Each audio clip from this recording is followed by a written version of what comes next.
buenas tardes desde San Sebastián. Soy Tomás Gómez Acebo, soy el director de la Cátedra de Transición Energética Repsol, Universidad de Navarra. Les doy la bienvenida a todos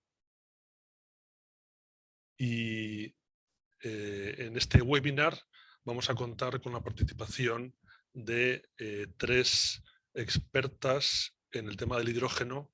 La dinámica va a ser la siguiente. Yo voy a hacer una pequeña presentación inicial que ya voy arrancando.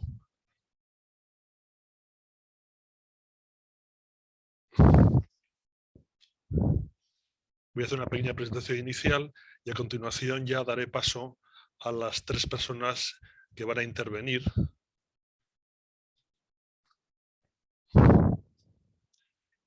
Que son Mónica Aguado, María Jaén y María Derlluguina. Y al final del todo habrá un tiempo para coloquio con preguntas y respuestas. Avanzo que las preguntas y respuestas se pueden hacer por escrito a través de la sección preguntas y respuestas o Q&A del Zoom. Voy a hablar sobre todo de por qué el hidrógeno, una presentación inicial de por qué el hidrógeno, por qué esta revolución en los últimos pocos años, 2, 3 años como mucho, y algunas cuestiones del ciclo de vida del proceso desde la producción, las dificultades que tiene el tratamiento y la gestión del hidrógeno y los retos tecnológicos. Y luego las aplicaciones, en particular me centraré en dos, en movilidad y en industria.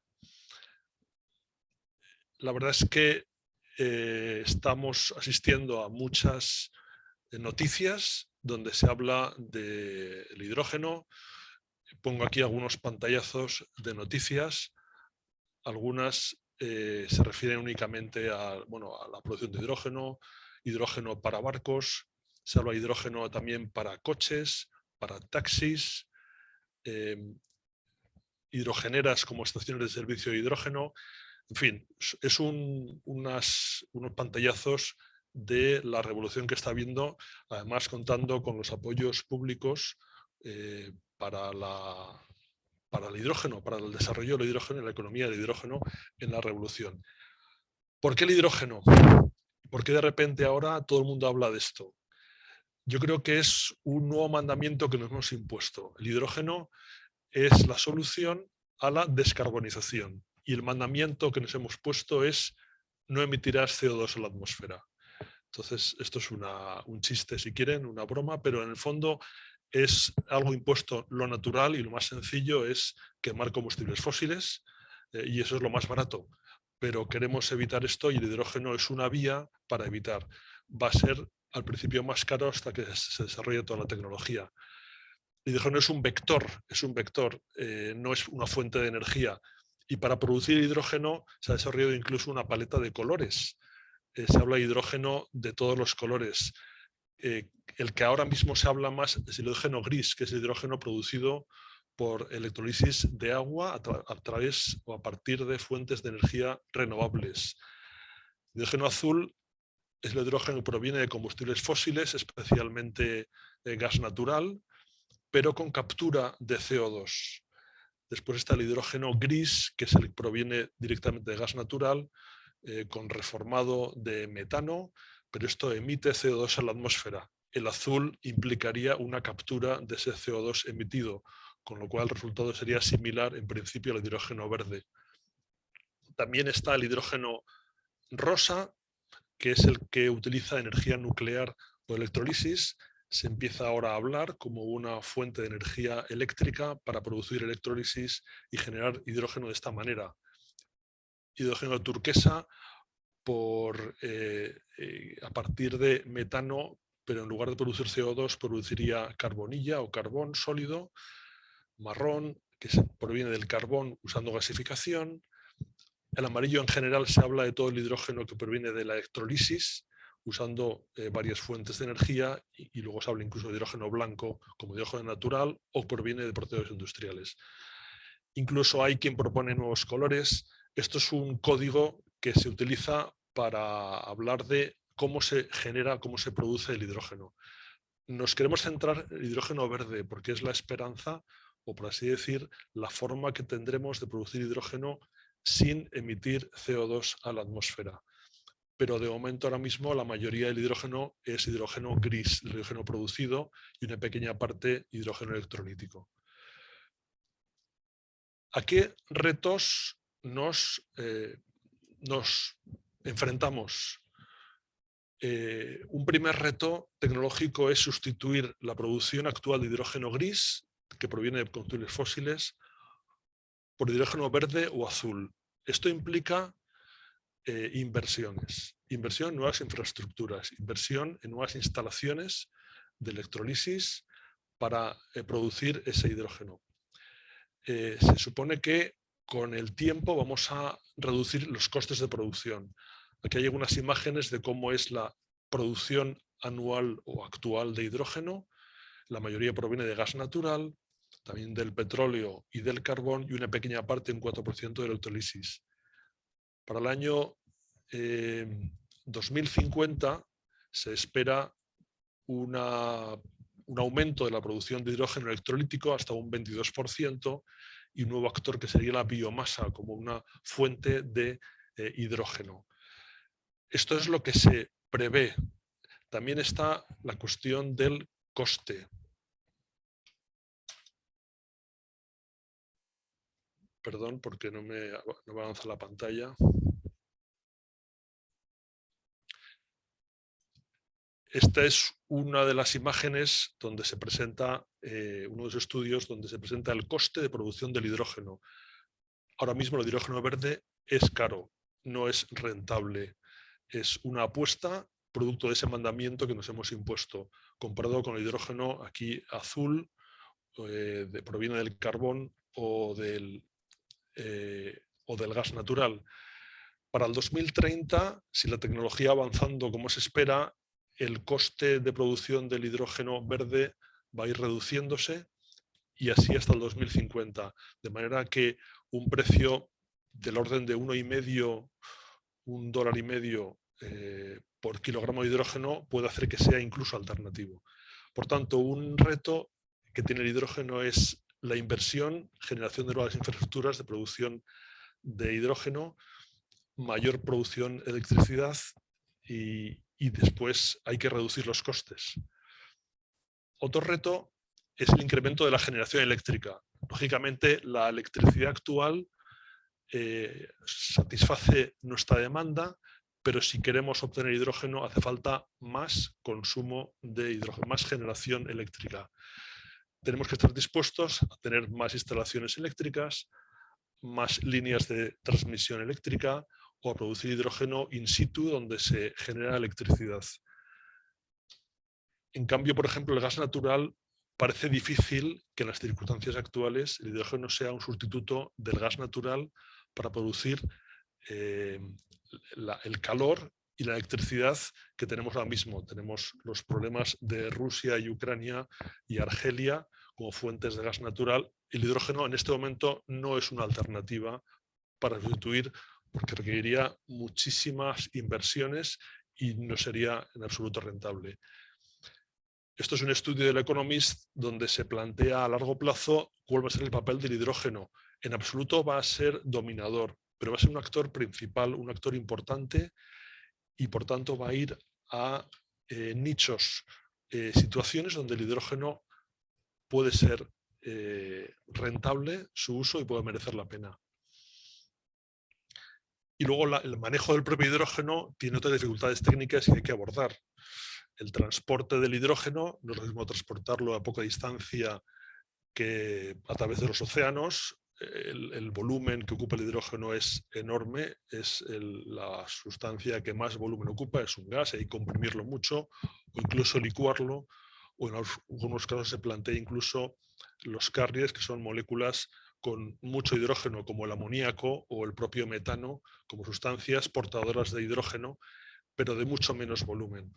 El almacenamiento también es un reto, y luego hay cuestiones de seguridad. El hidrógeno es un combustible y hay que tratarlo, y hace falta unos requerimientos, pues hay que tener en cuenta. Al final, en toda la cadena de valor del hidrógeno, desde la producción de energías renovables hasta su uso final hace falta construir un nuevo ecosistema, y es de lo que estamos hablando ahora. Queremos producir hidrógeno verde con energías renovables por electrolisis. En algunos casos hay que transformarlo si se requiere transporte a largas distancias. Hay que llevarlo en camiones o por tuberías o almacenar.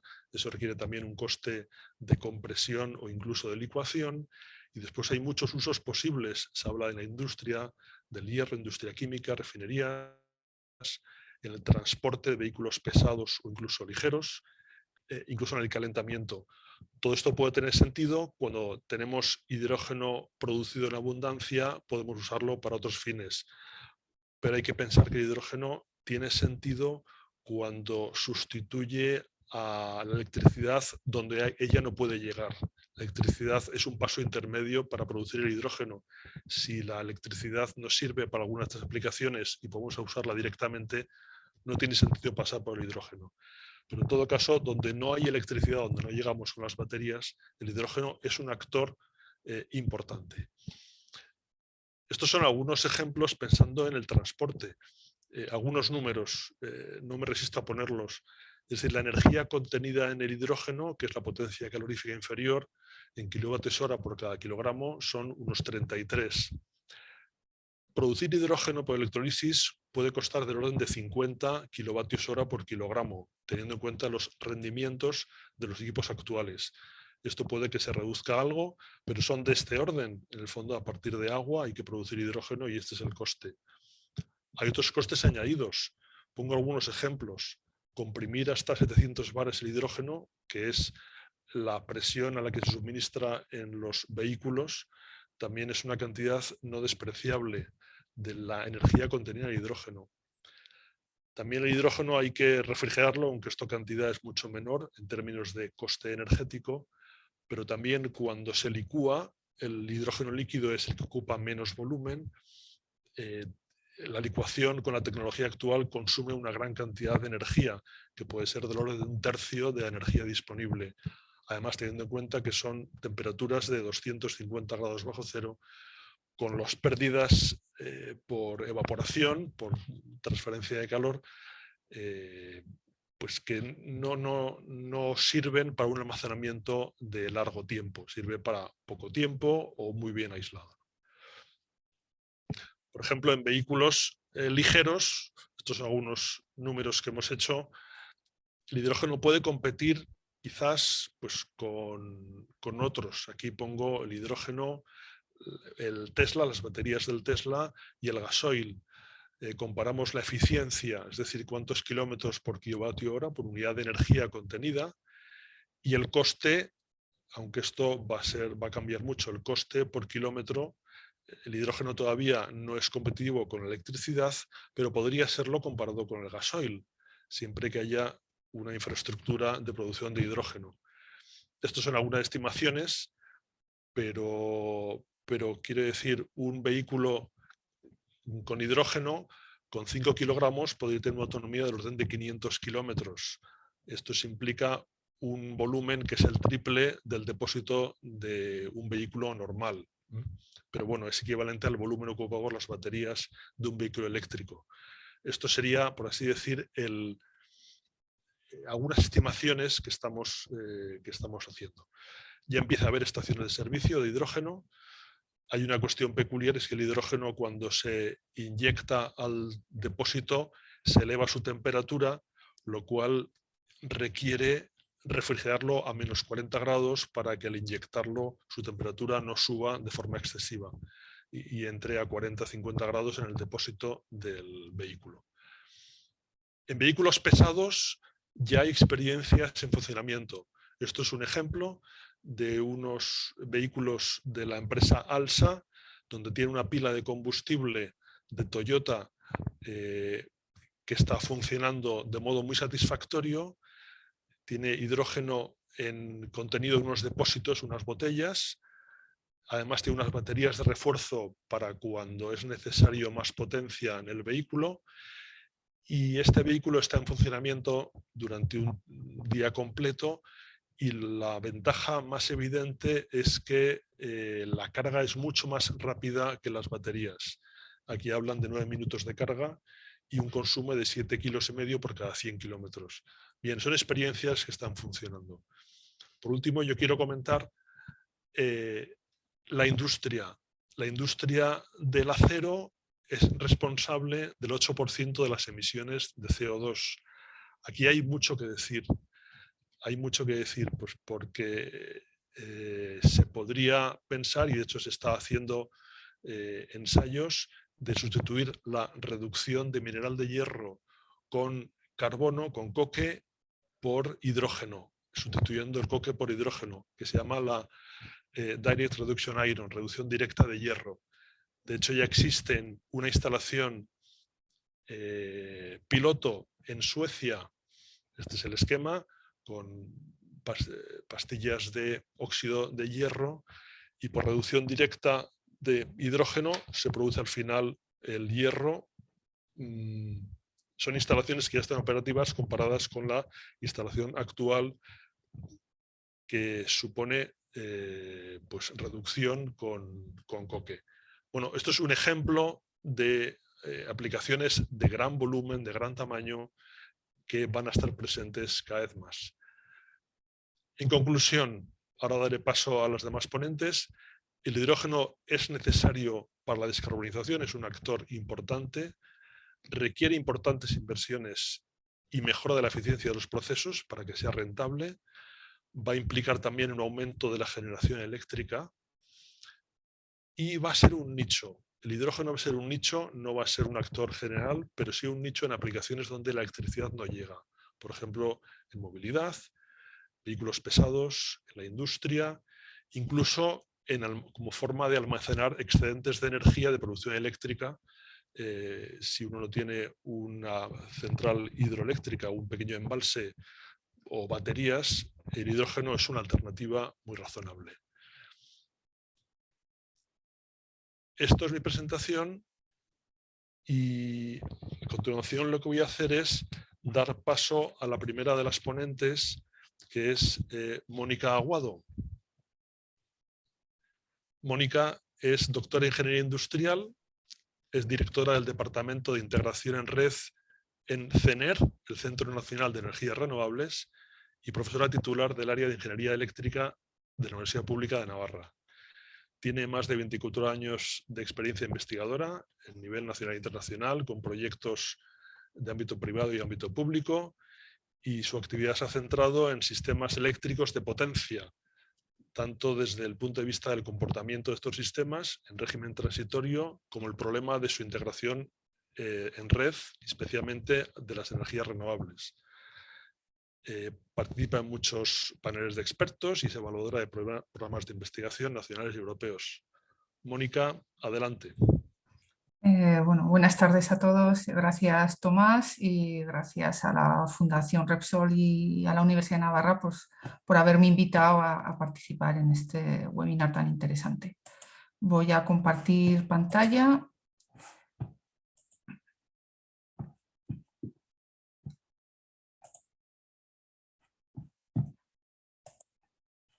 Se ve bien, ¿no? Bien, pues Tomás ya ha contado muchas cosas y realmente muy interesantes, y quizás mi presentación está pues enfocada mirando el hidrógeno desde el lado de la red, ¿no? Y mirando el hidrógeno desde el sistema eléctrico. Yo suelo poner siempre esta transparencia porque, bueno, pues es como contextualizar claramente de dónde venimos y a dónde vamos, ¿no? Desde el punto de vista de la red. Y el hidrógeno, desde luego, va a tener un papel relevante en el nuevo sistema eléctrico que estamos configurando y que se está conformando. Y como se decía y como decía Tomás, pues no va a ser el único, pero bueno, va a ser un elemento más en nuestro mix energético, ¿no? Nosotros partimos del siglo XIX, siglo en el que, bueno, se da por inicio el sistema eléctrico tal y como lo conocemos. Es una sociedad totalmente basada en el carbón y donde hay una coordinación entre la generación y las cargas, ¿no? vamos recorriendo. En el siglo XX pasamos a un sistema basado en los combustibles fósiles, donde es un sistema unidireccional, donde la generación sigue a la carga, basado, como digo, pues en fuentes fósiles, en la nuclear y en la hidráulica, ¿no? Y ya en el siglo XXI empezamos a experimentar este nuevo cambio y esta transición hacia el nuevo paradigma de lo que entendemos va a ser el sistema en el futuro, ¿no? Esta transición ha venido gracias a, entre otras cosas, al desarrollo de las energías renovables, y ha permitido hacer que el sistema deje de ser unidireccional para convertirse en un sistema bidireccional, donde tanto la energía va de la generación a la carga como de la carga a la generación, ¿no? Y aparecen nuevos elementos y nuevos actores en el sistema, ¿no? Para llegar ya al siglo actual, ¿no? Donde, bueno, pues es un sistema totalmente basado en energías renovables, sostenible, donde incluso ya se habla de que es la carga la que sigue a la generación y no la generación la que sigue a la carga, como en siglos anteriores, ¿no? Y aquí aparecen nuevos conceptos como smart grids, generación distribuida, y el hidrógeno es un elemento más que empieza a sonar y a aparecer en nuestro sistema, ¿no? Actualmente nuestro sistema es un sistema unidireccional, ¿no?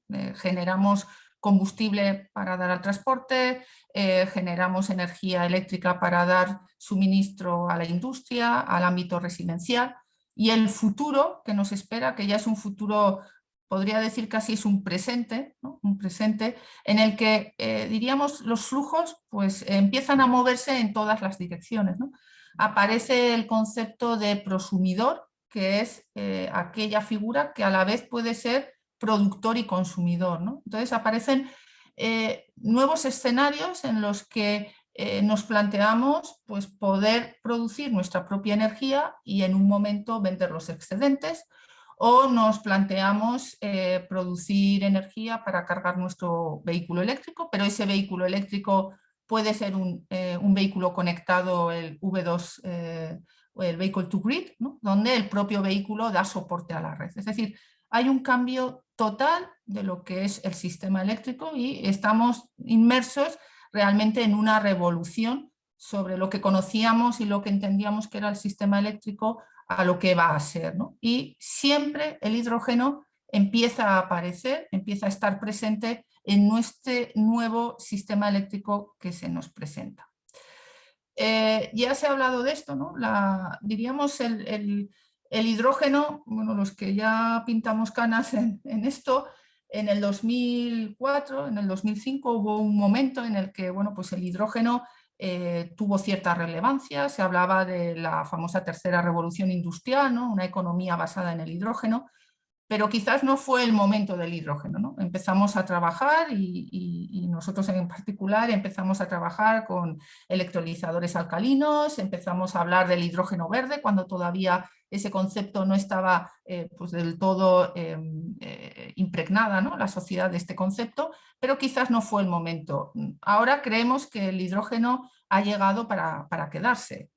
Creemos que es el momento en el que el hidrógeno va a poder tener un papel relevante en nuestro sistema. ¿Y por qué? Pues básicamente porque estamos teniendo como objetivo que para el 2050 consigamos un sistema cero emisiones. Queremos conseguir una descarbonización total de nuestro sector, del sector energético, ¿no? Y para ello esta descarbonización pasa por dos grandes patas, ¿no? Dos grandes pilares. Uno es aumentar la penetración de las energías renovables en el sistema, camino que ya se inició anteriormente y que la idea es conseguir un objetivo para el 2050 de un 100% de energías renovables en el sistema, y una segunda pata que es un incremento de la electrificación de los sectores de uso final, ¿no? Y ambos son necesarias para alcanzar las metas que se han establecido para esa descarbonización a 2030 y finalmente a 2050. Sin embargo, esto lo tenemos que hacer de una manera bien planificada, ¿no? Y tenemos que conseguir meter las energías renovables, tenemos que conseguir producir hidrógeno, tenemos que conseguir introducir baterías de una manera ordenada, con el objetivo de no producir problemas en el propio sistema, ¿no? Tenemos que pensar, y en la intervención anterior se ha dicho, que va a haber un aumento de la demanda eléctrica en el sistema. Y esto va a hacer que, junto con energías cuya origen no es predecible, sino son fuentes variables, bueno, pues hace que la gestión del sistema sea más compleja, ¿no? Y el hidrógeno entonces empieza a tener un papel relevante para ayudar a esta transición energética, para ayudar precisamente a conseguir estos objetivos, este doble objetivo, ¿no? De una mayor penetración de renovables y, por otro lado, una electrificación de los usuarios para esta descarbonización, ¿no? Entonces, bueno, pues nos planteamos nuevos retos. Hay nuevos retos, como digo yo, casi ya son presente y un futuro cercano, ¿no? Tenemos que, pues, compensar toda esta gestionabilidad de la generación renovable, y máxime cuando estamos hablando de producir hidrógeno a partir de renovables. Por lo tanto, el hidrógeno va a poder ser un elemento que nos ayude a gestionar adecuadamente las energías renovables, ya no solo como un combustible, que esa es la segunda pata, ¿no? Es la pata de la electrificación, pero el hidrógeno sí que va a poder contribuir. Vamos a tener que conseguir una mayor flexibilidad por parte de la demanda, y el hidrógeno, de nuevo, aquí ejerce un papel importante, ¿no? Vamos a tener que aplanar la curva de demanda, aumentar la eficiencia energética y integrar la generación distribuida. Seguramente vamos a empezar a visualizar plantas de producción de energía con diferentes sistemas de almacenamiento, con producción de hidrógeno, y todo eso va a estar distribuido a lo largo de todo el sistema, ¿no? Nos encontramos, para hacer esta gestión del sistema, numerosas herramientas, ¿no? Nuevas tecnologías, y ahí, para mí, el hidrógeno es un sistema más de almacenamiento. Lo que pasa que tiene un valor adicional frente a lo que puede ser una batería de ion litio, y es que ese hidrógeno puede tener un segundo uso, ¿no? Como combustible. Tenemos que aumentar la generación flexible, desarrollar cargas inteligentes, hacer cada vez que los consumidores sean más flexibles y más inteligentes, y en eso el hidrógeno también juega un papel importante, y, por supuesto, una innovación tecnológica. Y todo se resume en este esquema, ¿no? Tenemos que conseguir, para alcanzar esa descarbonización del 2050, una total flexibilidad del sistema eléctrico. Y en esa flexibilidad van a intervenir cada uno de los elementos del propio sistema, como es la generación, como es el transporte, como es la distribución, pero empiezan a aparecer nuevos actores. Aparece el almacenamiento, aparece todo el concepto de gestión de la demanda, y, por supuesto, una parte que es el acoplamiento sectorial, el famoso Power to X, ¿no? En el que mezclamos ya tradicionalmente el sistema eléctrico y el sistema térmico, el sistema más energético, iban separados, las redes de calor y las redes eléctricas iban separadas, y ahora la idea es que es un conjunto, es un sistema energético, ¿no? Entonces hay un acoplamiento, producir calor, producir hidrógeno, bueno, pues acoplar vehículos eléctricos, ¿no? Y, bueno, como se ve en todo en toda esta idea de flexibilizar el sistema, aparece el hidrógeno. Por lo tanto, el hidrógeno es un elemento que nos va a permitir flexibilizar el sistema, que en definitiva es la manera que tenemos para conseguir esos doble objetivos, ¿no? Mayor o un 100% de penetración de renovables y una electrificación de todos los sectores, ¿no? El hidrógeno, en primera instancia, se ha visto que, bueno, pues, va a permitir precisamente esa electrificación, porque hay sectores en los que la electrificación mediante otros medios, pues, es muy complicada, por no decir casi imposible, ¿no? La electrificación, sobre todo del transporte pesado, de determinados sectores industriales, hace que, bueno, pues que con otros medios no sea posible, y el hidrógeno se alza como una manera de de conseguir esa electrificación, ¿no? ¿Cuál es la visión que tiene esto? A muchos de ustedes les sonará porque está sacado de la estrategia europea del hidrógeno, ¿no? ¿Cuál es la visión que tiene Europa para el año 2050 con respecto al hidrógeno, ¿no? Pues prácticamente que suponga un 24% de la energía final demandada, que nos lleve a unos ahorros de unas 560 millones de toneladas anuales de CO2, unos beneficios en torno a 820 billones de euros, con una reducción de emisiones locales de un 15% y genere bueno, pues un número importante de nuevos empleos, nuevas industrias, ¿no? Bien, por lo tanto, ya hemos visto que el objetivo a nivel europeo es conseguir esta descarbonización y el hidrógeno verde, como ya se ha visto que hay un panel de colores, ¿no? Sea el hidrógeno verde el que consiga esta descarbonización, ¿no? El hidrógeno es un vector energético, no es una fuente de energía. Todos sabemos que el hidrógeno es el elemento químico más simple que existe y además es el más abundante de la naturaleza, pero por desgracia no se encuentra de manera aislada, sino siempre viene combinado, excepto bueno, pues en determinadas capas de la atmósfera y en ciertos procesos volcánicos, ¿no? Por lo tanto, una de las fases importantes en toda la cadena de valor del hidrógeno es su producción, es decir, tenemos que ser capaces de generar ese hidrógeno, ¿no? Existen diferentes maneras de generar hidrógeno. Quizás en el que más se está trabajando pues es a partir de la electrolisis del agua, ¿no?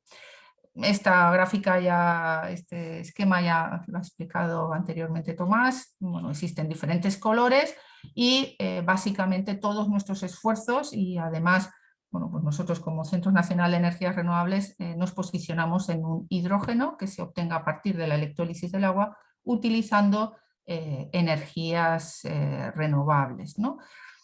Además, insisto en que no solo es la producción de hidrógeno per se por generar combustible, sino el hidrógeno tenemos que verlo como sistema que puede llegar a esa flexibilidad del sistema, que puede llegar a ser una forma de almacenar energía y quizás si las eficiencias aumentan y somos capaces de generar procesos más eficientes, poderlo reinyectar a la red a través de sistemas como las pilas de combustible. Y de hecho, estamos trabajando en sistemas de producción de hidrógeno con una tecnología que es la tecnología de alta temperatura, en la que la electrólisis que se utiliza es un proceso reversible y nos permite el propio sistema SOEC trabajar como electrolizador o como pila de combustible, precisamente para conseguir mayores eficiencias y conseguir que el ciclo sea mejor para reinyectar hidrógeno en el sistema eléctrico, ¿no? Se espera que la demanda del hidrógeno pues, se multiplique por 8 hasta el 2050, llegando incluso a los más de 2.000 teravatios hora, y para eso se plantean lógicamente un aumento de la producción de hidrógeno y en consecuencia existe una necesidad de avanzar en el desarrollo de electrolizadores. Hoy en día conocemos la tecnología alcalina y la tecnología PEM y, como digo, empiezan a aparecer otras tecnologías muy prometedoras en las que entendemos que se puede mejorar la eficiencia y además tiene una serie de ventajas adicionales, ¿no? Es claro que los cambios en el hidrógeno no solo pasan por el proceso de la producción, que es muy importante, también en todos los procesos de almacenamiento y transporte. Y una vez que consigamos tecnológicamente reducir costes y solventar ciertos procesos o problemas tecnológicos, haremos que la cadena de valor tenga todo el sentido, ¿no? El hidrógeno hoy en día supone, pues está presente en menos del 2% del consumo de energía, ¿no? Y básicamente es utilizado pues, en la industria química, en la industria del plástico y en la industria de los fertilizantes, ¿no? El 96% de esta producción de hidrógeno pues, viene de ese famoso hidrógeno gris a través del gas natural y provoca pues, altas emisiones, cantidades de emisiones de CO2, ¿no? A nivel europeo se ha planteado 2 fases, una del 2020 al 2024, en el que se espera que se instalen en torno a 6 gigavatios de electrolizadores a partir de energías renovables para producir en torno a 1 millón de toneladas de hidrógeno verde, y una segunda fase del 2025, ahí al 2050, en el que bueno, se considere ya el hidrógeno como parte intrínseca del propio sistema eléctrico y lleguemos hasta los 40 gigavatios de electrolizadores y 10 millones de toneladas de hidrógeno. Por concluir, pues he puesto esta imagen en la que vemos bueno, pues lo que hemos avanzado, ¿no? Partimos del siglo XVIII, donde se recogen las primeras experiencias de un globo de hidrógeno, ¿no? Con un vuelo tripulado, al siglo XXI, donde tenemos hidrogeneras, tenemos trenes de hidrógeno, barcos. Tenemos un gran camino, hemos recorrido un gran camino, pero tenemos un gran camino por recorrer para hacer que el hidrógeno sea una realidad y forme parte de nuestro sistema eléctrico del futuro. Y con esto es todo. Muchas gracias, Mónica. Damos paso ahora a María Jaén. María es la coordinadora de la Dirección de Gases Renovables de Enagás. Lleva 18 años trabajando en el campo del hidrógeno y pilas de combustible con diversos proyectos relacionados como, por ejemplo, el Centro Nacional de Ensayos de Hidrógeno y Pilas de Combustible en España.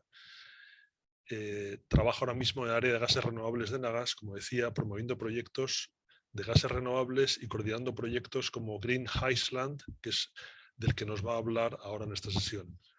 Adelante cuando quieras, María.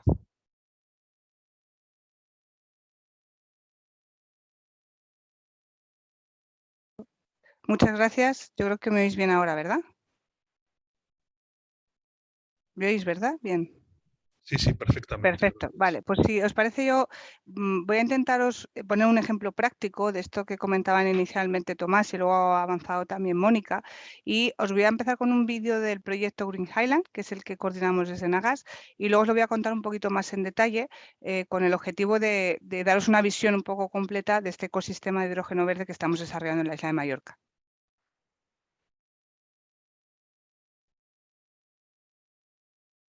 Si me permitís un segundito. Ahora creo que lo oís. Se oye bien, ¿verdad? Es invisible, inodoro y más ligero que el aire, pero se trata del elemento más abundante del universo. Bienvenidos a la era del hidrógeno, el complemento ideal de las energías renovables, en la transición hacia una economía descarbonizada. El hidrógeno permite almacenar la energía eólica y solar y utilizarla cuando no sopla el viento o no brilla el sol, con total seguridad. Producido con energía renovable, el hidrógeno verde no genera emisiones de efecto invernadero, solo vapor de agua como único residuo. El proyecto Power to Green Hydrogen Mallorca representa el primer ecosistema de hidrógeno verde en una isla europea.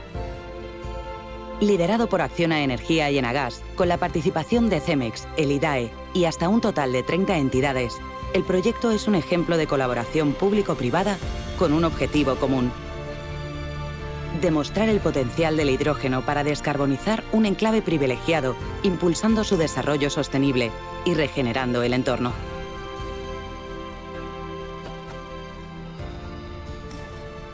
El proyecto ha supuesto la construcción de 2 plantas fotovoltaicas en los municipios de Lloseta y Petra, que generan la electricidad necesaria para producir el hidrógeno. Una planta de electrólisis situada en Lloseta emplea esa electricidad para obtener hidrógeno del agua. El hidrógeno es comprimido y almacenado para su posterior transporte y utilización. Está previsto que sea utilizado para el suministro a servicios públicos y comerciales para generación de calor y electricidad, autobuses de transporte público y flotas de vehículos, e inyección en la red gasista para su distribución a clientes de gas natural. Un sistema basado en tecnología blockchain patentado por Acciona Energía garantiza la trazabilidad del producto y asegura que cada gramo de hidrógeno es 100% verde.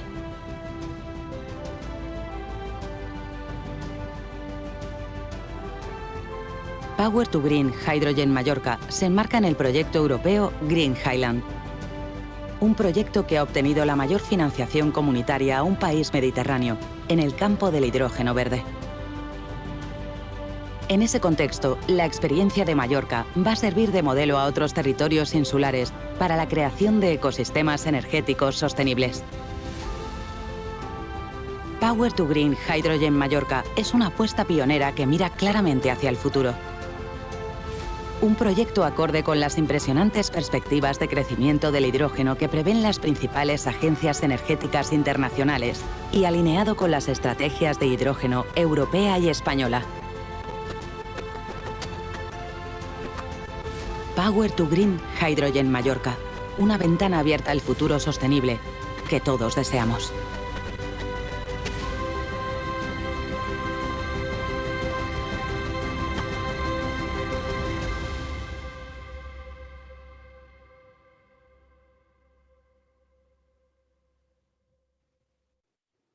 Perfecto. Pues, si os parece, introducido así el proyecto, yo lo que quería comentar con vosotros también es un poco cómo surgió este proyecto, qué es lo que nos ha promovido a nosotros desde Nagas a desarrollarlo y cómo hemos llegado también a desarrollar este proyecto en el que participan 30 entidades de 11 países, 9 de la Unión Europea y además de Chile y de Marruecos. Agradeciendo la invitación y la oportunidad que me brinda Tomás de contaros esto, a ver si veis mi pantalla bien, perfecto. Quería un poco introduciros, yo creo que todos nos conocéis, pero Enagás es por si alguno no nos tiene ubicados, Enagás es el Transmission System Operator, es el que opera y mantiene todas las infraestructuras de alta presión de la red de gas natural de España. Somos un TSO independiente acreditado por la Unión Europea, somos además el gestor técnico del sistema y tenemos un compromiso con la descarbonización y con la transición energética que un poquito más adelante os lo comentaré. Además de España, estamos en otros 8 países a nivel mundial y nosotros tenemos una confianza absoluta en que los gases renovables van a jugar un papel fundamental a la hora de poder alcanzar esos objetivos de descarbonización, tanto a nivel europeo como a nivel nacional. En ese sentido, cuando hablamos de gases renovables, nos estamos refiriendo a hidrógeno renovable, hidrógeno verde producido a partir de energías renovables y a biogás, biometano, que es el que luego también hacemos un upgrading, una limpieza, para poderlo inyectar en los gasoductos existentes y poderlo utilizar como gas natural. Fruto de este compromiso, en el año 2019, a finales, Enagás S.A. creó una empresa que se llama Enagás Renovable, que es la que está promoviendo a día de hoy como 50 proyectos de gases renovables, unos 30 relacionados con hidrógeno verde y unos 20 relacionados con biogás biometano. Además, sí que tenemos una convicción de que el uso de las infraestructuras existentes de gas natural va a permitir acelerar este proceso de alcanzar esa descarbonización, esos objetivos de descarbonización y esa transición energética a un coste óptimo y en el menor tiempo posible. Centrándonos en el proyecto de Mallorca, este proyecto surge porque en el año 2018, a finales, Cemex anuncia que cierra la planta de producción de cemento que tiene en Lloseta debido a cuestiones puramente económicas. Entonces, desde ese primer momento, varias empresas atendimos a la petición del Gobierno balear y del Gobierno de España a desarrollar un proyecto que realmente reindustrializara esta zona de Lloseta desde un punto de vista sostenible, es decir, que contribuyese a alcanzar esos objetivos de descarbonización que tiene establecidos el Gobierno balear para la isla de Mallorca y para las Islas Baleares en su conjunto. Desde el principio sí que tuvimos claro que el proyecto iba a pivotar sobre hidrógeno verde, que iba a ser producido a partir de nueva renovable, que en este caso son 2 plantas fotovoltaicas, y que ese hidrógeno iba a tener múltiples aplicaciones en la isla de Mallorca, tanto desde el punto de vista de movilidad, abasteciendo flotas de vehículos, tanto autobuses como vehículos de furgonetas de última milla, de transporte de mercancías o como rentacar. Desde el punto de vista estacionario, incluyendo pilas de combustible en determinados usos, como puede ser las estaciones marítimas en los puertos, los hoteles o los edificios municipales de Lloseta, y que además parte de ese hidrógeno lo íbamos a inyectar en la red que existe a día de hoy, en la red de gas natural que está operada y mantenida por Redexis y que existe, como os comento, a día de hoy en la isla de Mallorca. Y además todo esto se genera, o alrededor de todo esto lo que hacemos es crear un sistema de garantía de origen que lo que hace es asegurar la trazabilidad de ese hidrógeno renovable desde su producción hasta el consumo por parte de los distintos off-takers, los distintos usuarios finales. A mediados de 2019, el Gobierno balear aprobó este proyecto como un proyecto estratégico industrial. Este es el esquema del proyecto. Como veis aquí hay una parte central, que es la que denominamos Power to Green Hydrogen Mallorca, que es la que tiene que ver con todas las infraestructuras de producción y transporte y distribución de ese hidrógeno renovable. A día de hoy ya hemos terminado las dos plantas fotovoltaicas en Lloseta. Una está físicamente ubicada en donde la planta de Cemex, que ahora os enseñaremos alguna foto, y la otra, y está muy pegadita a la planta de producción de hidrógeno, y la otra está en Petra, a unos 30 kilómetros de Cemex, con lo cual la primera planta está conectada físicamente con la planta de producción y la otra utilizaremos un PPA para que esa electricidad renovable nos pueda servir para producir ese hidrógeno renovable. Ese hidrógeno se va a transportar por medio de tube trailers a los diferentes end users que veis en esta slide. Esos end users pasan por lo que os comentaba de movilidad. Tenemos a la EMT, a la Empresa Municipal de Transportes de Palma, que ya ha adjudicado la adquisición de vehículos de buses de hidrógeno. Tenemos varios vehículos que van a formar parte de furgonetas de reparto de hidrógeno que van a ser utilizados por empresas de reparto en la isla de Mallorca. Estamos en conversaciones también con distintas compañías de rentacar que van a incorporar vehículos de hidrógeno a esas compañías para poderlos alquilar a los turistas. Y estamos también, bueno, a los turistas y a todo aquel que lo necesite en la isla, y estamos también desarrollando, como os decía, 3 aplicaciones estacionarias. La que veis aquí más abajo es la que corresponde al hotel en el Bahía Iberostar de la isla de Palma. Se va a ubicar y se está haciendo ya todos los estudios y todo lo que es la licitación para la compra de los equipos de poner una pila de combustible que ayude a dar electricidad y calor a ese hotel. Más abajo tenemos la estación marítima, donde van a implementar una pila de combustible para que una de sus estaciones marítimas, que es la número 4, la están ampliando, la están dotando de recursos renovables con fotovoltaica, y además van a poner esta pila de combustible para que esa estación marítima sea cero emisiones. A la izquierda veis que tenemos un edificio municipal, que es el Centro Deportivo de Lloseta, que va a instalar una pila de combustible para dar electricidad y calor, y luego en el centro veis la aplicación que os comentaba de el desarrollo de un hidroducto y la inyección de parte de ese hidrógeno directamente en la red local que existe de gas. Como os decía, este proyecto empezamos desde un punto de vista muy local, muy regional, con las empresas que tenían actividad en la región, y tuvimos la oportunidad por el camino de darle una dimensión internacional. Pues no sé si conoceréis la Comisión Europea, a través de lo que ahora se llama Clean Hydrogen Partnership, que es la que viene siendo la Fuel Cell and Hydrogen Joint Undertaking, que es un organismo público-privado que gestiona los fondos de la Comisión Europea dedicados a la investigación y la innovación de proyectos de hidrógeno. Lanzaron una convocatoria en el año 2020 abierta de 24 topics, y uno de esos topics era quien estuviese interesado podía aplicar a proponer proyectos de hidrógeno, valles de hidrógeno, hydrogen valleys, en islas. Entonces nosotros aplicamos y salimos adjudicatarios y salimos ganadores de esa convocatoria. Con lo cual este proyecto está financiado por la Clean Hydrogen Partnership durante el periodo que va de 2021 a 2025 con 10 millones de euros. Esta slide es para mostraros que realmente el proyecto, el objetivo no es una prueba de concepto y cuando acabe pues estos 5 años desmontamos las infraestructuras y ya hemos probado que esto funciona. En nuestro ADN y en la del consorcio entero en el que participamos, lo que queremos es desarrollar infraestructuras de producción, distribución y consumo de hidrógeno que sean sostenibles y escalables en el tiempo.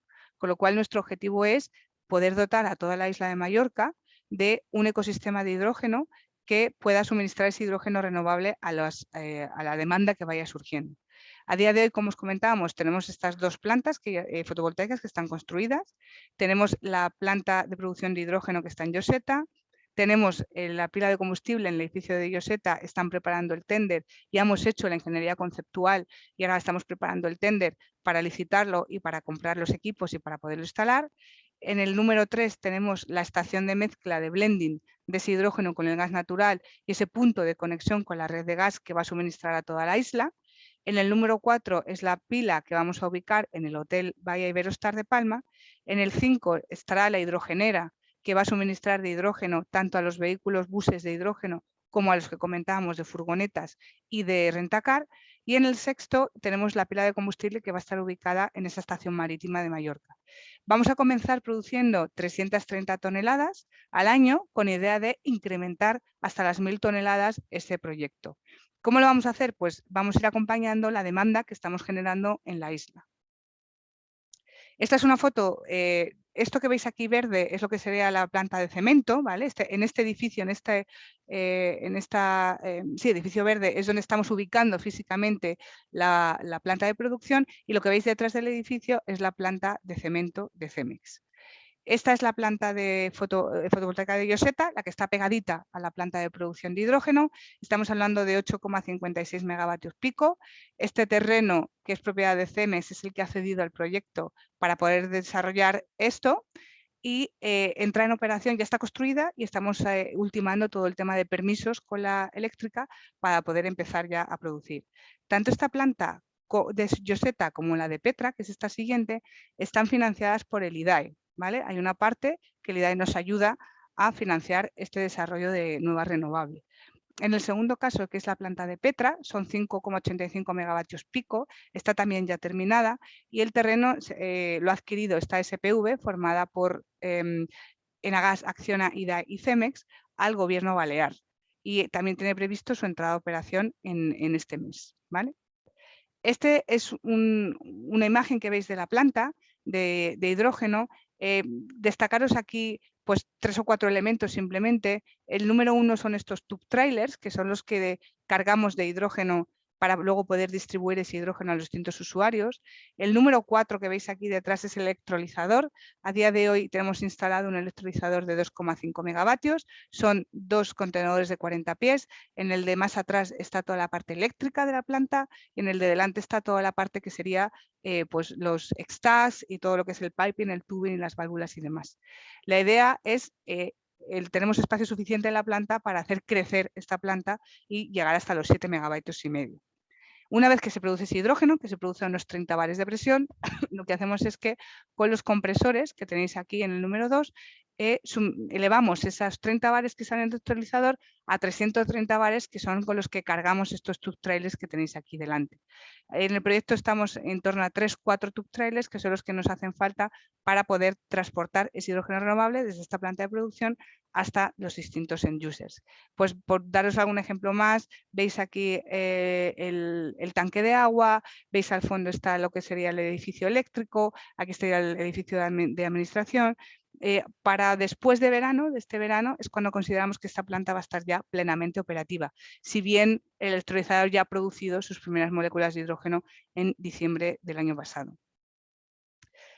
Como os comentábamos en el vídeo, lo que estamos desarrollando dentro del proyecto de esos 30 socios, Acciona está desarrollando una plataforma Green Hydrogen Chain, que al final el objetivo es tener una trazabilidad durante toda la cadena de valor del hidrógeno de que ese hidrógeno producido es renovable.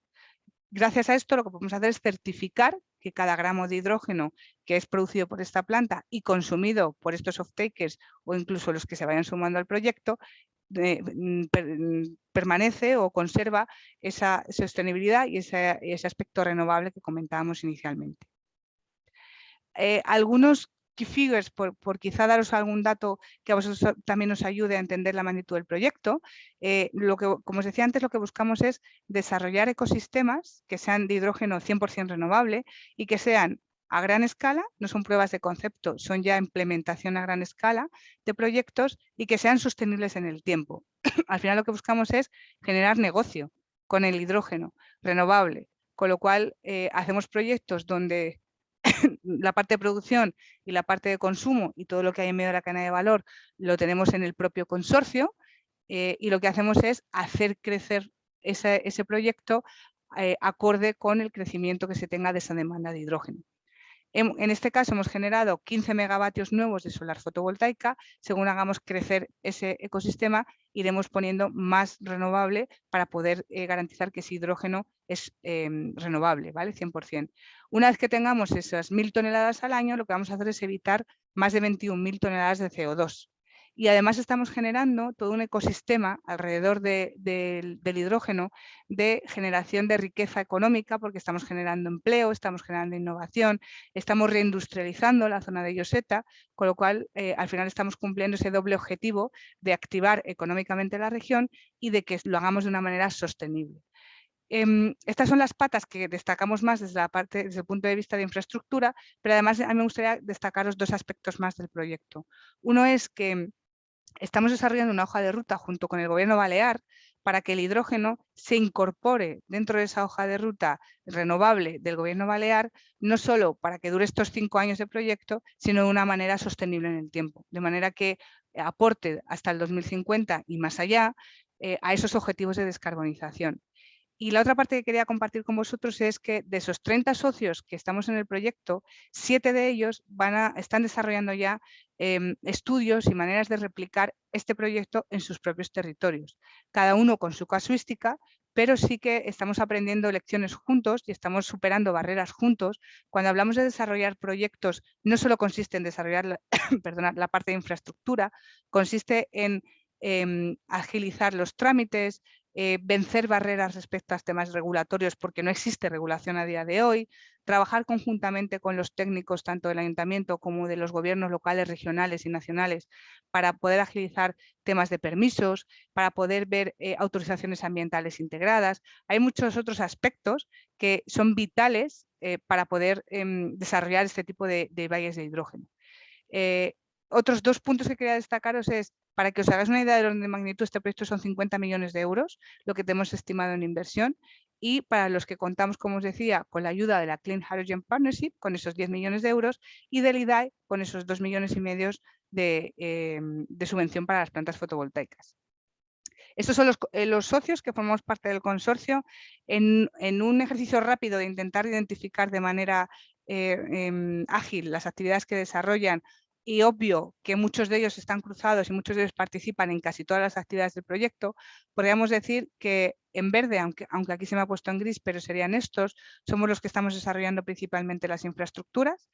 Enagas acciona junto con Cemex y IDAE, como os decíamos, estamos desarrollando toda la parte de producción, almacenamiento y distribución. Redexis está desarrollando el ducto, el punto de inyección, y también se encarga de las aplicaciones como son los vehículos ligeros y la pila del hotel de Bahía Iberostar. La MT, que es la empresa municipal de transportes de Palma de Mallorca, incorpora esos vehículos de hidrógeno, esos buses de hidrógeno a su flota. Calvera desarrolla los tube trailers, los camiones que nos permiten transportar el hidrógeno desde la producción hasta los distintos end users. Y luego tenemos el Ayuntamiento de Lloseta, que desarrolla esa pila en el centro deportivo, y Puerto Balear, que desarrolla también esa pila y que instala esa pila en su estación marítima número 4, que por lo que hemos estado viendo va a también ayudar a abastecer de electricidad no solo a esa número 4, sino a otras estaciones adyacentes. Luego tenemos, aparte de todos los estudios de análisis de ciclo de vida, de modelos de negocio, de ver cómo impacta todo el proyecto en la región desde el punto de vista económico, social, técnico, y de posicionar a Mallorca como pioneros, ¿no? en la implementación de este tipo de ecosistemas, pues hacemos también estudios. Tenemos 6 estudios dentro del proyecto que algunos de ellos están orientados a ver cómo escalamos y cómo hacemos que la penetración de renovables sea mayor con esta parte de hidrógeno. Estamos viendo cómo hacer que ese hidrógeno tenga un papel relevante en todas las aplicaciones que os he comentado, y sí me gustaría resaltar los estudios que hacemos sobre el uso de hidrógeno en el sector marítimo. Por el tamaño del proyecto y por la convocatoria que presentamos, no tuvimos ocasión de implementar pilotos más orientados hacia desarrollar pilotos en el sector marítimo. Estoy hablando de coal ironing y estoy hablando, por ejemplo, de uso de ese hidrógeno en mezclas de GNL en barcos. Pero sí que tenemos a los socios, a Cotenaval, a Balearia, dentro del proyecto porque están interesados en desarrollar ese tipo de usos. Entonces ya estamos trabajando dentro del Green Highland en pilotos y en otros proyectos que nos ayudan a darle continuidad a esos estudios iniciales de ver cómo influye o cómo se podría aplicar el hidrógeno en el sector marítimo. Aquí quisiera también destacar que aparte, para nosotros es muy importante la relación que tenemos establecida con muchas otras iniciativas y muchos otros proyectos. Quería destacar en concreto dos, que son el BidHit, que se desarrollan en las Islas Orkney, en el norte de Escocia, y el Heaven, que es otro proyecto que se desarrolla en Holanda, desarrollando también en ambos casos valles de hidrógeno. Lo que hacemos es que participamos en la Hydrogen Territory Platform y lo que hacemos es compartimos muchas lessons learned, muchas experiencias y muchas actuaciones conjuntas, de manera que al final sumemos esfuerzos para desarrollar estos valles de hidrógeno y conectemos estos valles de hidrógeno en distintas ubicaciones. Aquí simplemente destacaros que el último que veis abajo son todos los socios que van a desarrollar esos estudios de escalabilidad y replicabilidad, y que por supuesto hay una parte de comunicación, difusión y de todo lo que es asociado a este tipo de proyectos de estudios de pues modelos de negocio, garantías de origen, regulación, etcétera, etcétera, que también es indispensable para poder desarrollar estos proyectos. Y quería acabar comentándoos que cuando desarrollamos un proyecto de estas características es fundamental el apoyo no solo local, que por supuesto en este caso, por ejemplo, el Ayuntamiento de Lloseta está súper involucrado, sino regional, del propio Gobierno balear, que afortunadamente contamos con ellos de un apoyo incondicional al desarrollo del proyecto. Nacional, estamos con el Ministerio de Industria, Comercio y Turismo y con el Ministerio de Transición Ecológica a través del IDAE, y europeo, es decir, a través en este caso, de la Clean Hydrogen Partnership. Es importante que todos los actores estén involucrados para poder desarrollar pues todo lo que os comentaba, barreras regulatorias, garantías de origen, etcétera, etcétera. Aquí se me quedan un más, pero realmente es en un menos, pero es un más. Además tenemos un listado muy largo de followers y de observers que están interesados en replicar este proyecto en sus territorios, con lo cual estamos creando pues, una network y un ecosistema, ¿no?, alrededor de estos valles de hidrógeno que va a potenciar el desarrollo y el posicionamiento de hidrógeno verde como una de las alternativas muy fuertes para conseguir esos objetivos que comentamos de descarbonización. Simplemente aquí daros las gracias por la oportunidad y por la atención.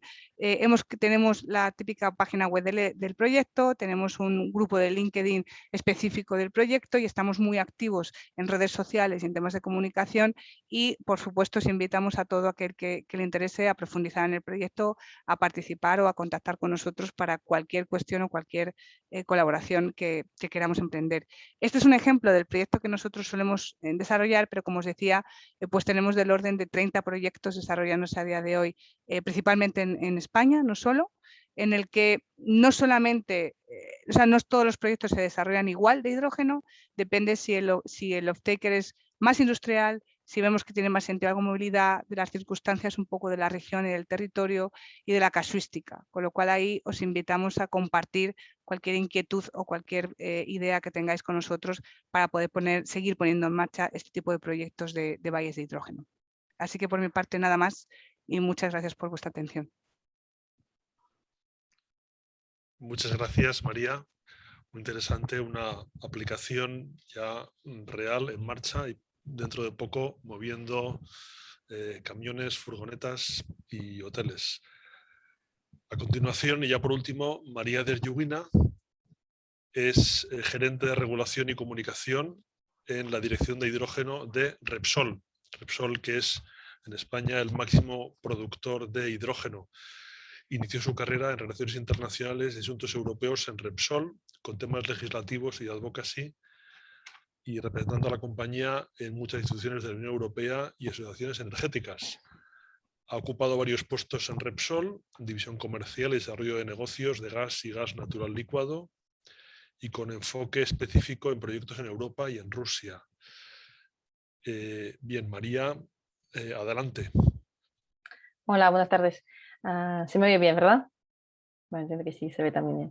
Bueno, pues encantada de hoy presentaros nuestra visión de Repsol en cómo desarrollamos las cadenas de valor de hidrógeno renovable en España, en todo el contexto de la transición energética y descarbonización, ¿no? Un poco recopilando también, e intentaré no repetirme, de lo que habéis comentado anteriormente.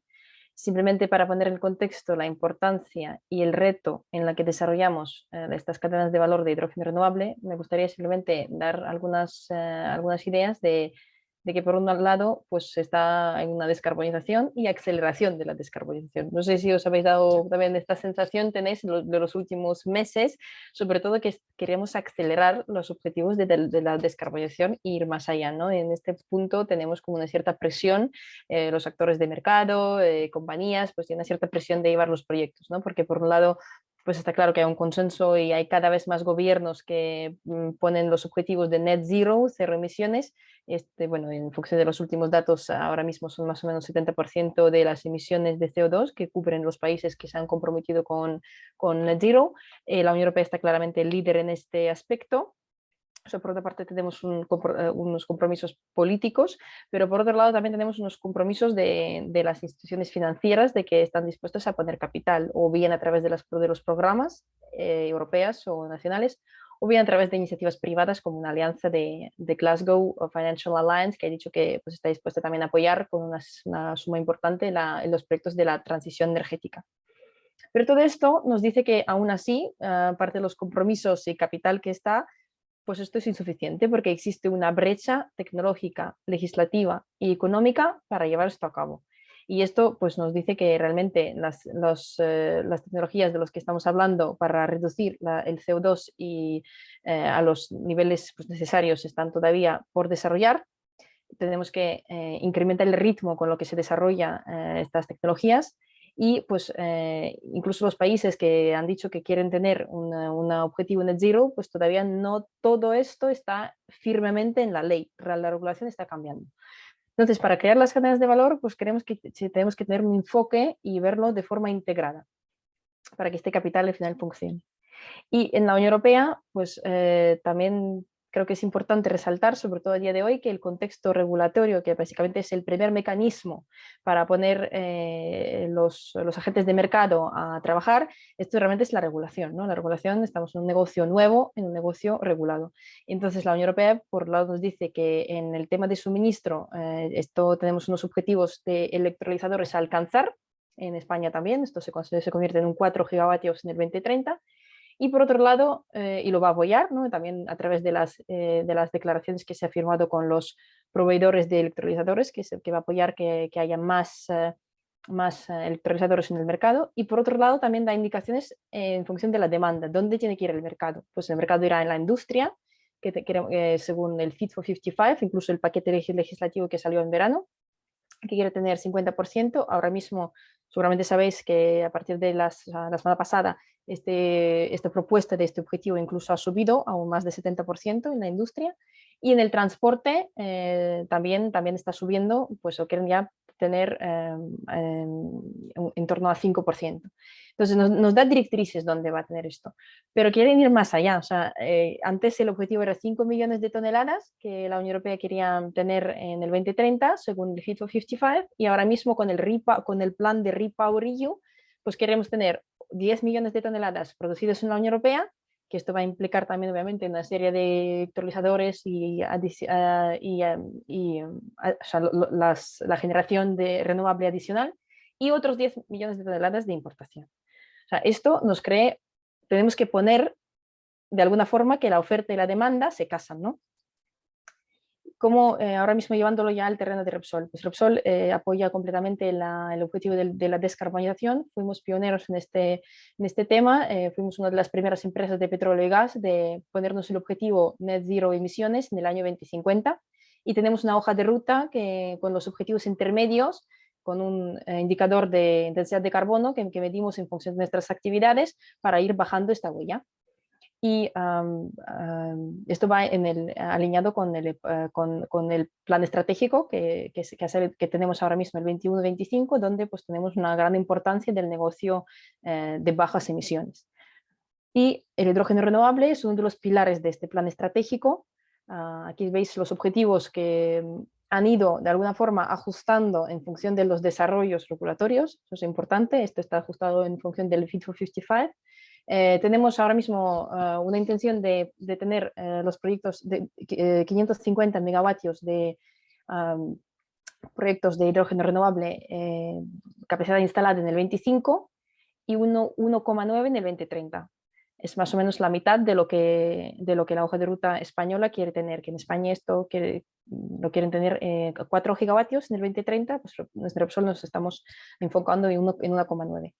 Esto va a venir tanto basado en los activos propios de Repsol como en los activos de los terceros, que también estamos estudiando diferentes oportunidades de negocio, a través de los combustibles sintéticos, que también queremos desarrollar durante la década, y pues algo también de biometano, que va a venir de biometano. ¿Cómo lo hacemos? Pues primero a nivel, digamos, compañía, a nivel de Repsol, creemos que tenemos unas ventajas competitivas gracias a nuestra posición. Pues conocéis Repsol, me imagino, en España, que es un proveedor de energía, ya de multiproveedor de energía, porque tenemos estamos presentes en toda la cadena de valor, tradicionalmente de petróleo y gas, pero desde hace últimos años mucho hemos apostado por la generación renovable, por también venta de electricidad y por diferentes otros productos de baja huella, como los biocombustibles y demás. Entonces, con hidrógeno tiene sinergias con nuestros negocios más tradicionales, por así decirlo. Por una parte, en la generación renovable tenemos el propio portafolio de generación renovable, a día de hoy 1,7 gigavatios, o sea, y queremos llevarlo a unos 20 gigavatios en el año 2030. Y luego podemos instalar los electrolizadores en nuestras refinerías y complejos petroquímicos, que tenemos capacidades industriales en España donde podemos poner primeros electrolizadores. Lo podemos consumir también o apalancar una parte del consumo para refino o para usos petroquímicos, que esto Tomás ha explicado al inicio de la presentación, donde van pues un poco dónde va el mercado, también nos dice la regulación, y dónde van un poco pues sustitución de hidrógeno fósil, actualmente pues sustituirlo por hidrógeno renovable. Y luego apoyamos diferentes métodos también de producción de hidrógeno renovable, no solamente de electrólisis, pero también de biometano, como también he dicho, o también otras alternativas como por ejemplo fotoelectrocatálisis, que es una tecnología que hemos desarrollado junto con el Agas en una joint venture, donde pues hidrógeno se produce a través de la radiación solar directamente, se separan las moléculas de hidrógeno y oxígeno. Entonces no pasamos por la corriente eléctrica, de alguna forma eso será un proceso más eficiente, pero eso está todavía en desarrollo, esta tecnología está en desarrollo. Y luego pues podemos distribuirlo también no solamente para refino, para petroquímico, pero también a otros usos industriales, incluso para el transporte y movilidad, donde Repsol también tiene una red de estaciones de servicio amplia en España, y también nos podemos apalancar ahí. Porque de alguna forma hidrógeno renovable tiene muchas sinergias con esto, donde lo podemos empezar a desarrollar. Si lo llevamos a nivel de primeros desarrollos y a nivel de España, pues vemos, y también seguramente ya conocéis, que en España aparecen varios hubs, varios centros de desarrollo de hidrógeno renovable, cerca a base de unos polígonos industriales o basado cerca de grandes ciudades, que básicamente podemos decir que algunos líderes de los valles de hidrógeno son pues el Corredor Vasco de Hidrógeno, el Valle de Cataluña, el Valle Regional de Hidrógeno Renovable en Murcia, y están apareciendo otros clústeres, otros hubs en diferentes regiones. Nuestras refinerías, nuestros complejos petroquímicos están en el centro del desarrollo de estos valles que veis en el mapa. En el Corredor Vasco de Hidrógeno, por ejemplo, tenemos varios proyectos que vamos a ir desarrollando en diferentes fases. Uno que va a venir al final de este año es un primer proyecto de 2,5 megavatios en Bilbao, que irá a diferentes usos.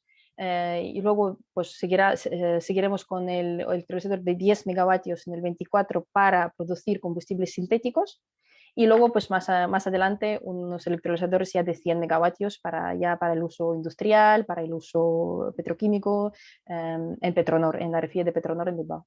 Y luego pues vamos a poner otros otros electrolizadores que estamos desarrollando pues, ahora estos proyectos en Tarragona y en Cartagena, que tenemos previsto poner electrolizadores de 100 megavatios y de 150 megavatios en estos centros. Y luego en Puerto Llano también aparece un clúster de Castilla-La Mancha de hidrógeno, que ahí tenemos previsto poner una planta demo de demostración de fotoelectrocatálisis, que es lo que he comentado, la tecnología que estamos desarrollando, y entonces ahí será una pequeña planta demo para el año 24.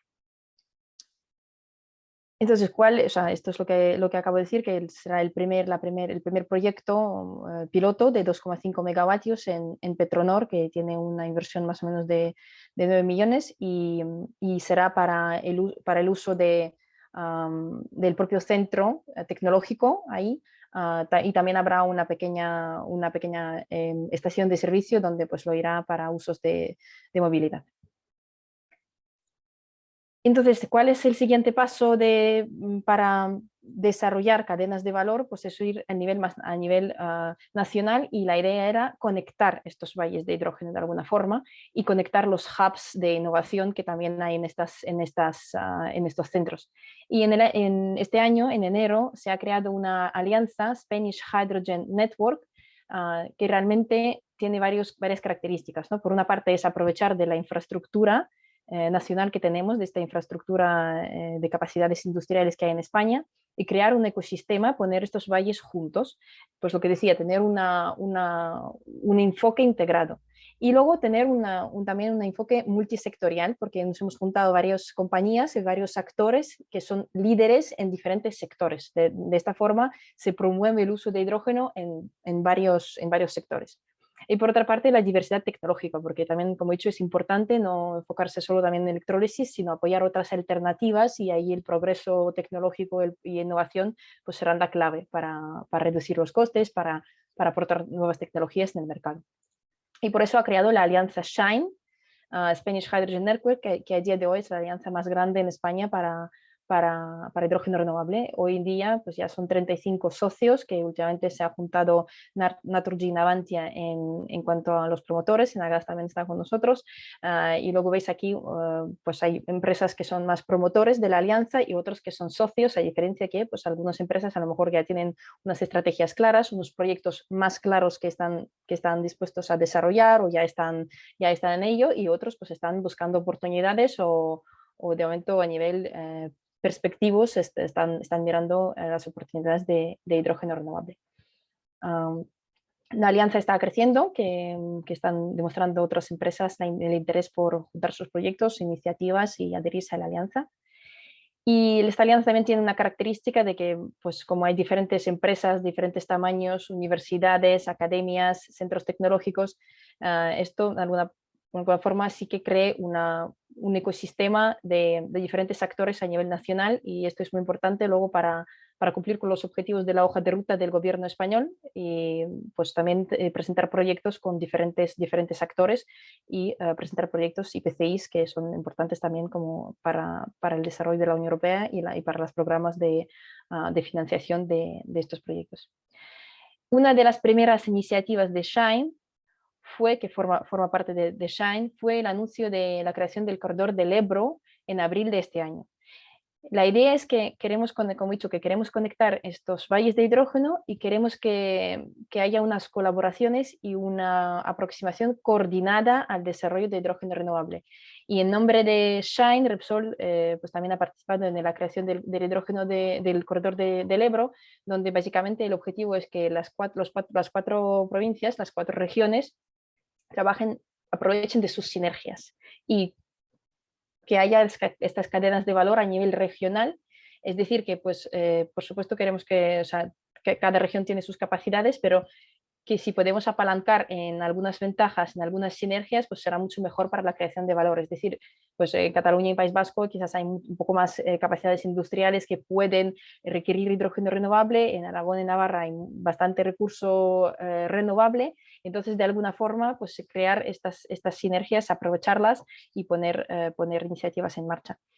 Y como siguiente paso del corredor del Ebro, creemos que es un centro y el contexto perfecto para liderar el desarrollo de hidrógeno renovable en el sur de Europa y conectarlo, que aquí podéis ver en esta diapositiva, que en cada una de las regiones, detrás de cada valle de hidrógeno, detrás de cada alianza, pues hay muchos actores, tanto públicos como empresas de diferentes tamaños, entidades, centros científicos. Entonces la idea es ir más allá y aprovechar los mecanismos y programas regionales que hay ahora mismo entre la región de los Pirineos, entre España y Francia, y extender estas cadenas de valor, extender estas iniciativas con Francia, pues para empujar proyectos ya hay cadenas de valor entre los dos países, en los corredores core de transporte y demás.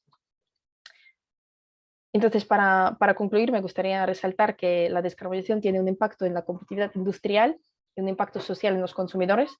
Por lo tanto, es bastante relevante aprovechar de los activos existentes que tenemos, las capacidades industriales que tenemos. Las emisiones afectan de igual forma independientemente del punto de la cadena de valor o de la geografía. Por lo tanto, tenemos que tener este enfoque holístico. Construir un sistema basado en recursos renovables y en hidrógeno como un nuevo vector energético es retador, por lo que también he dicho al principio, para la Unión Europea, para el mundo. Repsol está preparada para ser un actor relevante y líder en el desarrollo de la economía de hidrógeno renovable en España, aportando a los objetivos nacionales y europeos, y la colaboración público-privada es absolutamente crítica para apoyar los proyectos de los valles, las iniciativas que estamos desarrollando y hacer coincidir la oferta y la demanda para los primeros desarrollos de hidrógeno renovable. Gracias. Muchas gracias, María.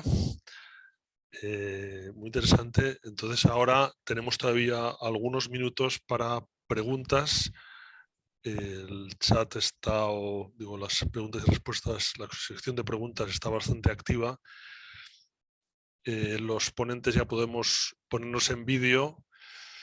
Tengo una primera pregunta que hacen para María Jaén sobre la iniciativa. Dice: muy bien la presentación de la actividad efectuada y de la iniciativa, pero no se ha mencionado el balance energético de las distintas líneas, si se tiene los valores del balance energético de las líneas consideradas. María Jaén. Ahora, creo que me oís. Ahora sí, perfecto. Sí, a ver, sí que se ha hecho ese balance, y al final lo que trata, cuando uno desarrolla ecosistemas de hidrógeno o cuando metes el hidrógeno un poco a jugar en esta parte de desarrollo de tecnologías que te ayuden a conseguir esos objetivos de carbonización, al final nosotros sí hacemos una justificación técnica y económica de que el hidrógeno pues aporta valor, ¿vale? Entonces, aquí hay varios aspectos a considerar. Uno de ellos es, como os comentaba aquí, lo que se trata es que queremos reindustrializar una actividad, un sector económico que está basado en el cemento, en este caso, dejan la actividad en el cemento y quieren desarrollar o quieren contribuir a alcanzar esos objetivos de descarbonización. Entonces, en esa evaluación inicial de qué tipo de proyecto queremos desarrollar, entran en juego varios ámbitos, ¿no?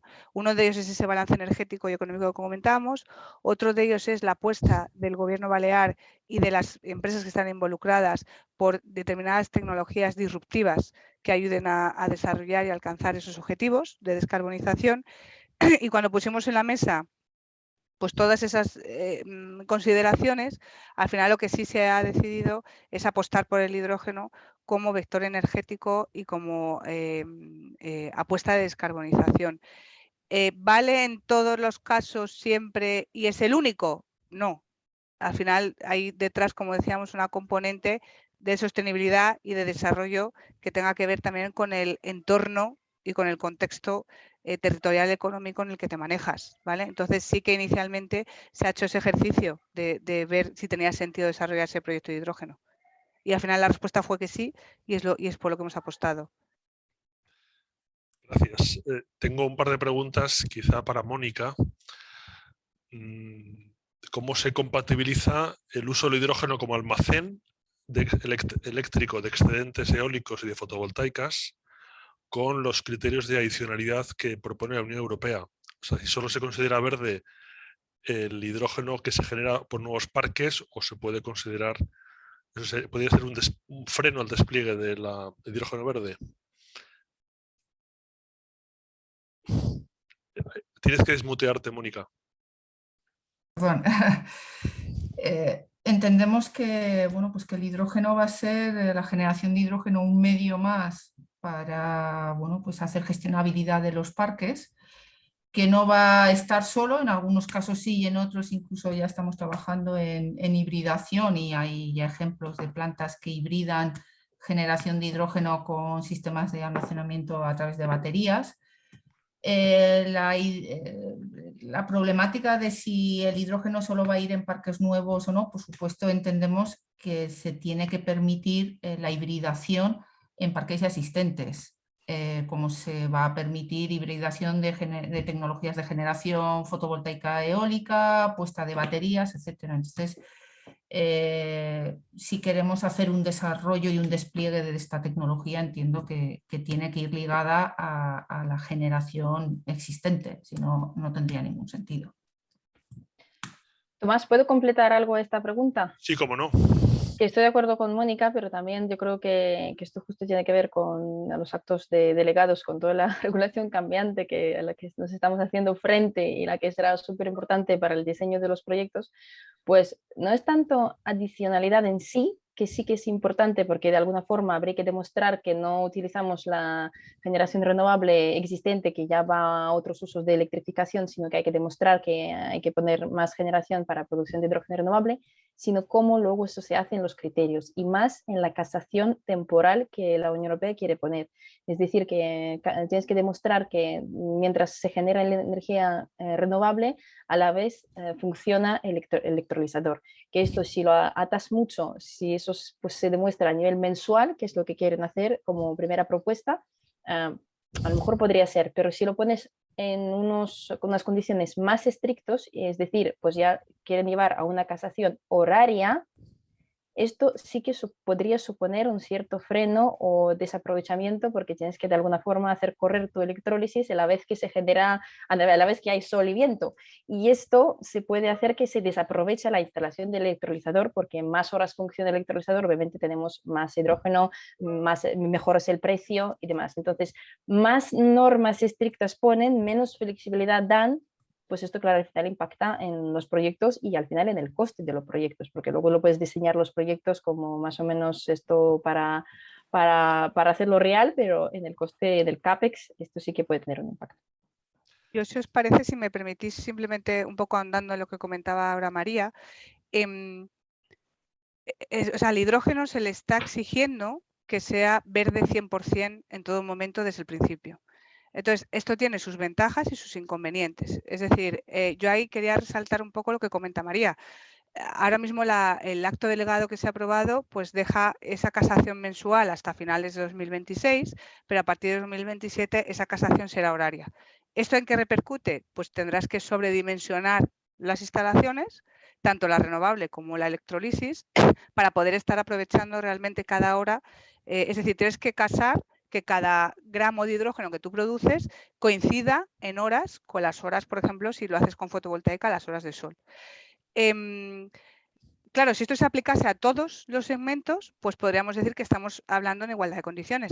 Pero ¿qué ocurre? Que a día de hoy, y permitidme un poco el ejemplo más básico, el que hace magdalenas se puede conectar a la red eléctrica con una casación que no le están exigiendo una casación horaria. Es decir, le están exigiendo una casación mensual o anual. Mientras que al hidrógeno, ya desde su nacimiento, le están exigiendo en un futuro muy cercano esa casación horaria. Con lo cual, realmente no hay una neutralidad tecnológica, no hay una igualdad de condiciones para el desarrollo de tecnología. Y esto yo creo que sí que deberíamos intentar, o si es uno de los mensajes, ¿no?, que nosotros solemos transmitir, que es importante, que yo estoy de acuerdo con que al hidrógeno no sé si estoy de acuerdo, porque ese es otro debate. Es decir, al final yo creo que ese proceso de descarbonización, hay un camino de hidrógeno que tiene que ser al final hidrógeno verde, pero por en medio hay muchas otras iniciativas con captura de CO2, etcétera, etcétera, que te ayudarían a agilizar esa descarbonización. Pero en cambio, cuando tú conectas un vehículo eléctrico que tú utilizas en una ciudad, lo estás conectando a una red eléctrica que no es 100% renovable. Y sobre eso, entre comillas, todos aceptamos que tiene sus beneficios medioambientales. Entonces, sí es importante que intentemos establecer reglas del juego iguales, porque si no, al final estamos favoreciendo a unos sectores frente a otros desde ese punto de vista de descarbonización. Sí, sí, claramente. Hay algunas preguntas sobre el agua, porque hemos incidido mucho en el origen eléctrico, la demanda de electricidad. Pero ¿qué pasa con el agua? Es necesario que sea agua dulce, porque el agua salada, en principio, las electrolizadoras no pueden funcionar.